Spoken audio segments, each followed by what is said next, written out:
Chapter 18 of Frankenstein by Mary Shelley.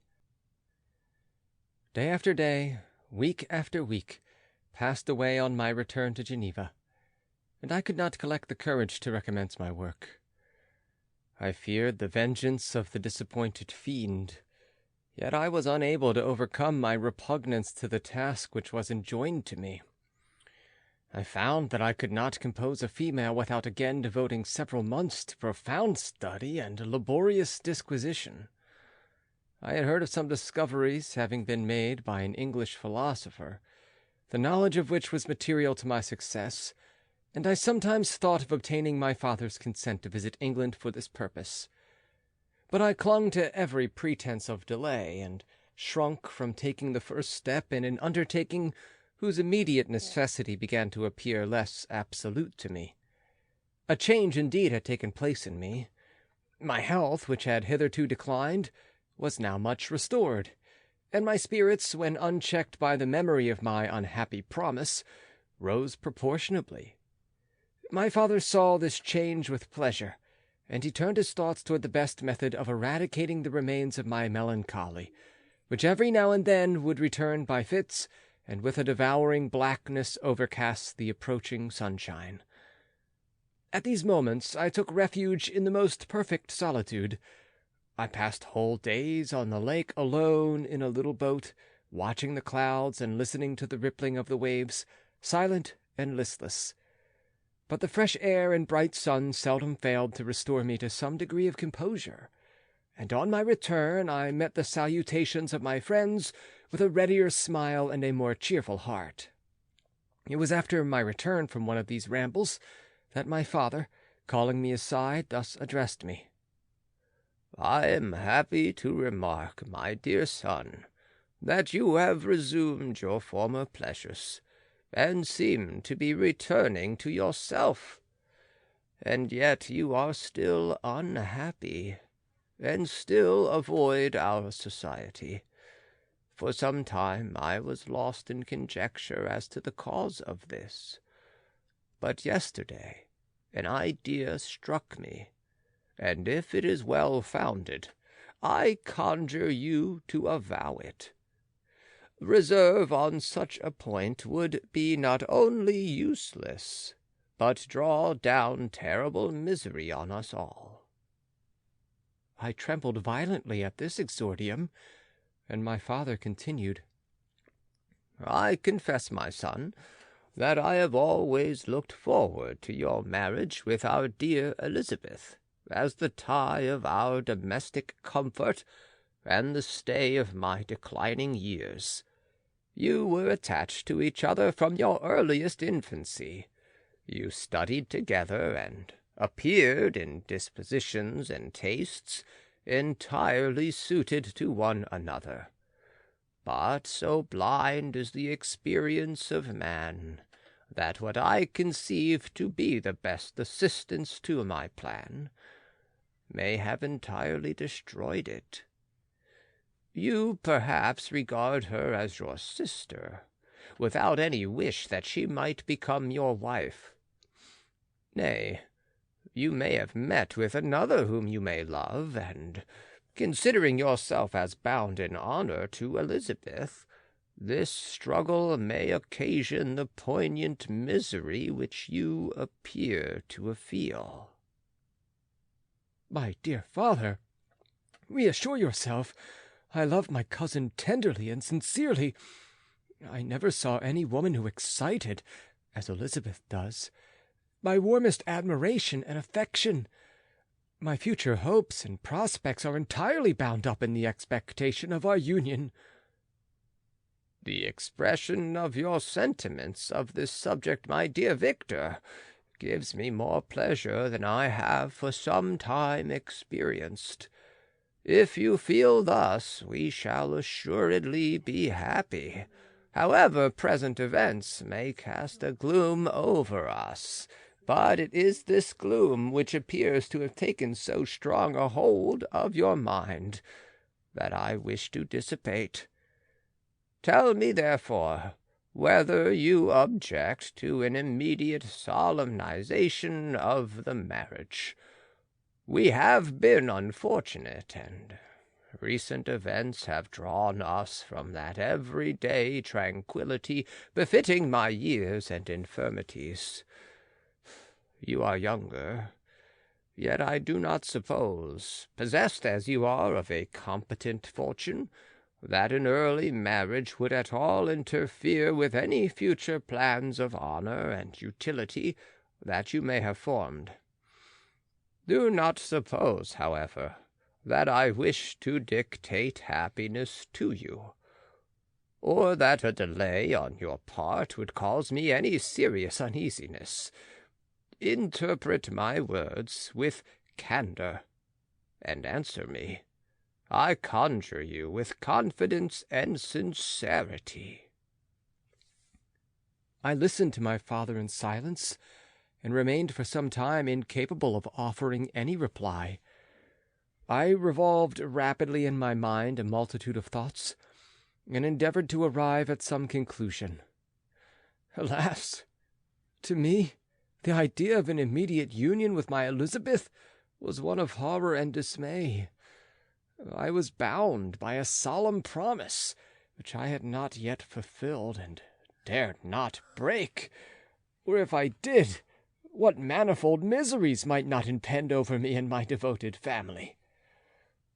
Could I enter into a festival with this deadly weight yet hanging round my neck, and bowing me to the ground? I must perform my engagement, and let the monster depart with his mate before I allowed myself to enjoy the delight of an union from which I expected peace. I remembered also the necessity imposed upon me of either journeying to England, or entering into a long correspondence with those philosophers of that country, whose knowledge and discoveries were of indispensable use to me in my present undertaking. The latter method of obtaining the desired intelligence was dilatory and unsatisfactory. Besides, I had an insurmountable aversion to the idea of engaging myself in my loathsome task in my father's house, while in habits of familiar intercourse with those I loved. I knew that 1,000 fearful accidents might occur, the slightest of which would disclose a tale to thrill all connected with me with horror. I was aware also that I should often lose all self-command, all capacity of hiding the harrowing sensations that would possess me during the progress of my unearthly occupation. I must absent myself from all I loved while thus employed. Once commenced, it would quickly be achieved, and I might be restored to my family in peace and happiness. My promise fulfilled, the monster would depart forever, or so my fond fancy imaged. Some accident might meanwhile occur to destroy him, and put an end to my slavery forever. These feelings dictated my answer to my father. I expressed a wish to visit England, but concealing the true reasons of this request, I clothed my desires under a guise which excited no suspicion, while I urged my desire with an earnestness that easily induced my father to comply. After so long a period of an absorbing melancholy that resembled madness in its intensity and effects, he was glad to find that I was capable of taking pleasure in the idea of such a journey, and he hoped that change of scene and varied amusement would, before my return, have restored me entirely to myself. The duration of my absence was left to my own choice. A few months, or at most a year, was the period contemplated. One paternal kind precaution he had taken to ensure my having a companion. Without previously communicating with me, he had, in concert with Elizabeth, arranged that Clerval should join me at Strasbourg. This interfered with the solitude I coveted for the prosecution of my task. Yet, at the commencement of my journey, the presence of my friend could in no way be an impediment, and truly I rejoiced that thus I should be saved many hours of lonely, maddening reflection. Nay, Henry might stand between me and the intrusion of my foe. If I were alone, would he not at times force his abhorred presence on me, to remind me of my task, or to contemplate its progress? To England, therefore, I was bound, and it was understood that my union with Elizabeth should take place immediately on my return. My father's age rendered him extremely averse to delay. For myself, there was one reward I promised myself from my detested toils, one consolation for my unparalleled sufferings. It was the prospect of that day, when, enfranchised from my miserable slavery, I might claim Elizabeth, and forget the past in my union with her. I now made arrangements for my journey, but one feeling haunted me, which filled me with fear and agitation. During my absence, I should leave my friends unconscious as to the existence of their enemy, and unprotected from his attacks, exasperated as he might be by my departure. But he had promised to follow me wherever I might go, and would he not accompany me to England? This imagination was dreadful in itself, but soothing inasmuch as it supposed the safety of my friends. I was agonized with the idea of the possibility that the reverse of this might happen.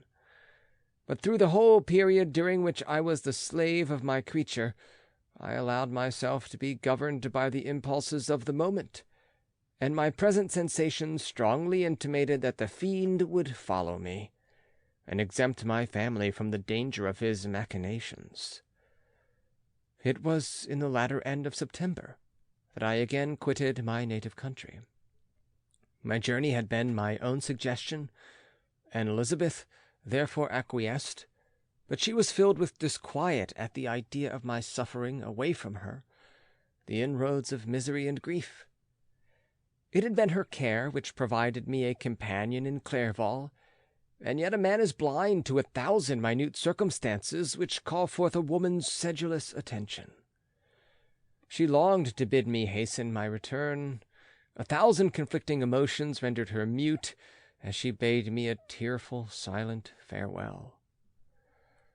I threw myself into the carriage that was to convey me away, hardly knowing whither I was going, and careless of what was passing around. I remembered only, and it was with a bitter anguish that I reflected on it, to order that my chemical instruments should be packed to go with me. Filled with dreary imaginations, I passed through many beautiful and majestic scenes, but my eyes were fixed and unobserving. I could only think of the bourne of my travels, and the work which was to occupy me whilst they endured. After some days spent in listless indolence, during which I traversed many leagues, I arrived at Strasbourg, where I waited 2 days for Clairvaux. He came. Alas, how great was the contrast between us! He was alive to every new scene, joyful when he saw the beauties of the setting sun, and more happy when he beheld it rise and recommence a new day. He pointed out to me the shifting colors of the landscape and the appearance of the sky. "This is what it is to live," he cried. "Now I enjoy existence. But you, my dear Frankenstein, wherefore are you desponding and sorrowful?" In truth, I was occupied by gloomy thoughts, and neither saw the descent of the evening star, nor the golden sunrise reflected in the Rhine. And you, my friend, would be far more amused with the journal of Clairvaux, who observed the scenery with an eye of feeling and delight, than in listening to my reflections. I, a miserable wretch, haunted by a curse that shut up every avenue to enjoyment. We had agreed to descend the Rhine in a boat from Strasbourg to Rotterdam, whence we might take shipping for London. During this voyage we passed many willowy islands and saw several beautiful towns. We stayed a day at Mannheim, and on the 5th from our departure from Strasbourg arrived at Mayence. The course of the Rhine below Mayence becomes much more picturesque. The river descends rapidly and winds between hills, not high, but steep, and of beautiful forms. We saw many ruined castles standing on the edges of precipices, surrounded by black woods, high and inaccessible. This part of the Rhine, indeed, presents a singularly variegated landscape. In one spot you view rugged hills, ruined castles overlooking tremendous precipices, with the dark Rhine rushing beneath, and on the sudden turn of a promontory, flourishing vineyards, with green sloping banks and a meandering river, and populous towns occupy the scene. We travelled at the time of the vintage, and heard the song of the labourers as we glided down the stream. Even I, depressed in mind and my spirits continually agitated by gloomy feelings, even I was pleased. I lay at the bottom of the boat, and as I gazed on the cloudless blue sky, I seemed to drink in a tranquillity to which I had long been a stranger. And if these were my sensations, who can describe those of Henry? He felt as if he had been transported to fairyland, and enjoyed a happiness seldom tasted by man. "I have seen," he said, "the most beautiful scenes of my own country. I have visited the lakes of Lucerne and Uri, where the snowy mountains descend almost perpendicularly to the water, casting black and impenetrable shades, which would cause a gloomy and mournful appearance were it not for the most verdant islands that relieve the eye by their gay appearance. I have seen this lake agitated by a tempest, when the wind tore up the whirlwinds of water, and gave you an idea of what the waterspout must be on the great ocean. And the waves dash with fury the base of the mountain, where the priest and his mistress were overwhelmed by an avalanche, and where their dying voices are still said to be heard amid the pauses of the nightly wind. I have seen the mountains of La Valais and the Pays de Vaud, but this country, Victor, pleases me more than all those wonders. The mountains of Switzerland are more majestic and strange, but there is a charm in the banks of this divine river that I never before saw equaled. Look at that castle, which overhangs yon precipice, and that also on the island almost concealed amongst the foliage of those lovely trees. And now that group of labourers coming from among their vines, and that village half hid in the recess of the mountain. Oh, surely the spirit that inhabits and guards this place has a soul more in harmony with man than those who pile the glacier, or retire to the inaccessible peaks of the mountains of our own country." Clerval, beloved friend, even now it delights me to record your words, and to dwell on the praise of which you are so eminently deserving. He was a being formed in the very poetry of nature. His wild and enthusiastic imagination was chastened by the sensibility of his heart. His soul overflowed with ardent affections, and his friendship was of that devoted and wondrous nature that the worldly minded teach us to look for only in the imagination. But even human sympathies were not sufficient to satisfy his eager mind. The scenery of external nature, which others regard only with admiration, he loved with ardor. The sounding cataract haunted him like a passion, the tall rock, the mountain, and the deep and gloomy wood. Their colors and their forms were then to him an appetite, a feeling and a love, that had no need of a remoter charm, by thought supplied, or any interest unborrowed from the eye. And where does he now exist? Is this gentle and lovely being lost forever? Has this mind, so replete with ideas, imaginations fanciful and magnificent, which formed a world whose existence depended on the life of its creator, has this mind perished? Does it now only exist in my memory? No, it is not thus. Your form, so divinely wrought and beaming with beauty, has decayed, but your spirit still visits and consoles your unhappy friend. Pardon this gush of sorrow. These ineffectual words are but a slight tribute to the unexampled worth of Henry. But they soothe my heart, overflowing with the anguish which his remembrance creates. I will proceed with my tale. Beyond Cologne, we descended into the plains of Holland, and we resolved to post the remainder of our way, for the wind was contrary and the stream of the river was too gentle to aid us. Our journey here lost the interest arising from beautiful scenery, but we arrived in a few days at Rotterdam, whence we proceeded by sea to England. It was on a clear morning, in the latter days of December, that I first saw the white cliffs of Britain. The banks of the Thames presented a new scene. They were flat but fertile, and almost every town was marked by the remembrance of some story. We saw Tilbury Fort, and remembered the Spanish Armada, Gravesend, Woolwich, and Greenwich, places which I had heard of even in my country. At length we saw the numerous steeples of London, St. Paul's towering above all, and the tower famed in English history. End of chapter 18.